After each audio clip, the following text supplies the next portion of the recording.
अल्लाह करे हम सब नेक हो जाए, सब नेक हो जाए। को जो अपने आप को नेक समझे ना कि मैं नेक हूँ, वो तो नेक है ही नहीं, समझे, उसको तो लिस्ट से निकाल दिया जाए। कि बड़े बड़े बुजुर्गों ने अपने आप को गुनाहगार ही कहा है, आजिज़ी। और ये वो झूठ है कि जो इबादत है, आजिज़ी। ये बोलेगा ऐसा नेक आदमी है, बोलता मैं गुनाहगार हूँ। तो ये आजिज़ी में अगर कोई कह रहा है तो ये भी एक कार्य सवाब है, अल्लाह के लिए कह रहा हो, दूसरों पर अपनी आजिज़ी की छाप डालने के लिए ना कह रहा हो।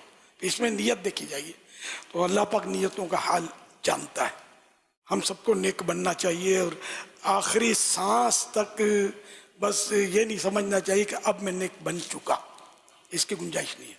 आखिरी सांस तक नेक बनने के लिए जिद्दोजहद करते रहना चाहिए।